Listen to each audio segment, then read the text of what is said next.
My name is George Rutto, career banker, currently working here at Consolidated Bank. I head the internal audit department with a team of about 6 auditors. And other than just banking, I am a family man, and I also am a sports enthusiast. I do participate in various sporting activities, amongst them golf, and now lately I have really picked up on running as a long distance runner, a marathoner to be precise. One thing I realized about running is that it started becoming, after the first run, and you find that you've challenged yourself, now you want to do it again. That inspiration of meeting new people, going to new places, is a thing that I've always been looking out to. So because of that, you then kind of get into the drift of it, and you don't want to lose that momentum.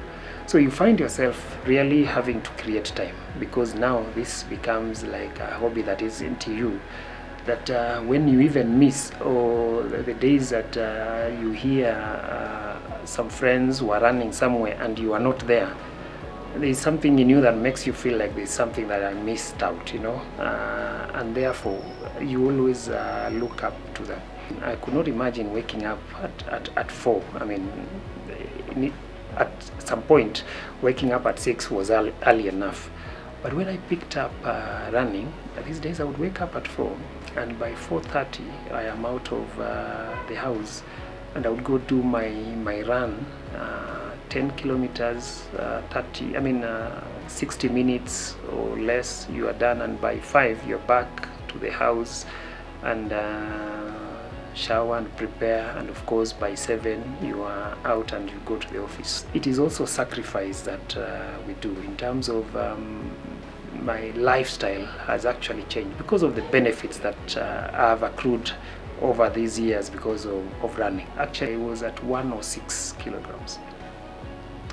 And when I joined gym, I had reduced to about 90 something. I used to oscillate between 95, 96, 97, and I plateaued there. More or less, I got stuck at that place. But after I started running marathons, I have actually reduced to below 80. At times I do. When I was running my marathon, I was actually at 77. Which is really light, especially for my height and all. One of the things that triggered me was at some point a very simple thing like tying your shoelace was like a challenge, trying to bend down, and because you have a tummy that and slowly, of course, it didn't disappear in a year or two, but it was over time. In terms of my lifestyle and my lifestyle expenditure, nothing drastic has changed. Must say, when I used to socialize, and I still socialize with friends, but in a different way. When I used to socialize with my other friends, where I would go for a drink, would go for nyama choma and all that, would still spend money. But now when I changed to running, I found myself now diverting whatever resources I was spending on other social activities to now investing in my running. As a way of exercise, you find running is an inexpensive way of keeping fit, better than even going to the gym, where you have to at times pay not little monies. You also start changing the kind of food you eat so as to maintain your weight. So there are certain kinds of food, what we would call junk food, which you put away, the burgers, the pizzas, and all that.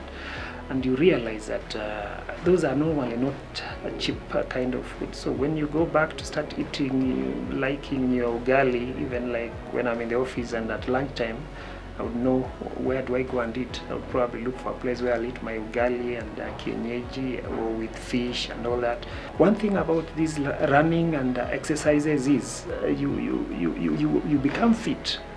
Your body also now develops a way of breaking down whatever food you take, to the extent that now I would not fear taking whatever I would want to take. Between 50 and 70 kilometers, when you're preparing for a marathon, you run about 50 and 70 kilometers a week.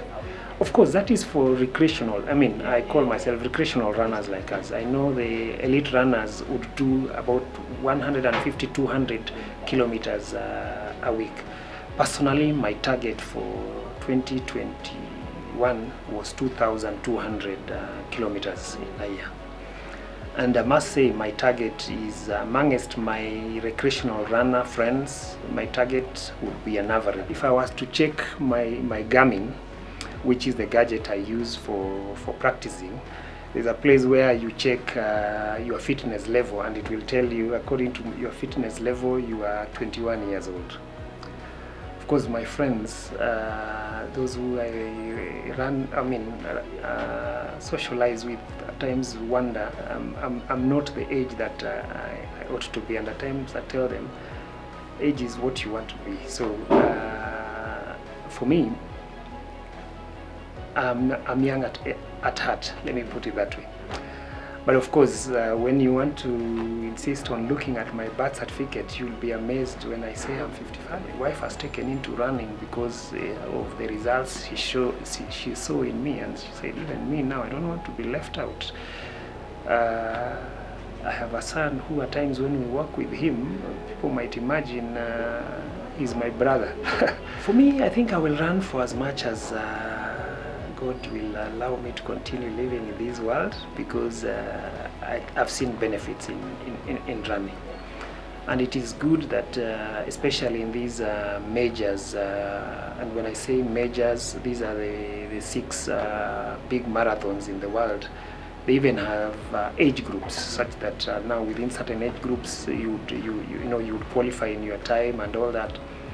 So I want to continue running and seeing how I can start now. I mean, I'm not young anymore, so I cannot compete with elites.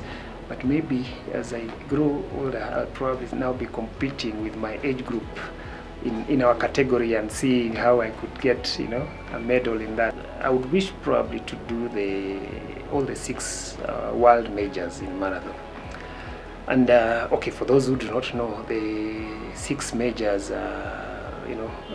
New York Marathon, Boston Marathon, Chicago Marathon, London Marathon, Berlin Marathon, and Tokyo. I've only done one, which is Chicago.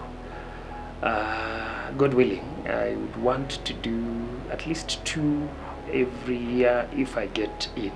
The other challenge is always getting into those marathons, because either you have to qualify by time, or through charity, or through ballot. And at times ballot and charity might be a bit of a challenge. That's why now I'm trying to push myself to increase my pace so that I can qualify through time. What I can say is this, that running or exercise, and by extension running, is good for your body. Start slowly. Step by step. Like they say, Rome was not built in one day. You can, if you've never done any running at all, you could even start with walking, then go to brisk walking, and then start running slowly, and then as you push. But what I can tell those who have always had a challenge is that it is doable. I never imagined I would run a marathon. What you wear in terms of clothing may not be so much the issue. The other important thing is the shoes, and that is where a lot of investment in terms of running comes in, because running, especially in Nairobi, in the tarmac, is not going to be easy, and on your feet, the knees, and all. So you have to also invest in a shoe that has a good cushion, so that at least you would also not you would avoid those injuries or minimize them, so to speak. Normally, when I know I have to wake up at 4. At times, normally by around 9:30, I am in bed, and around 4.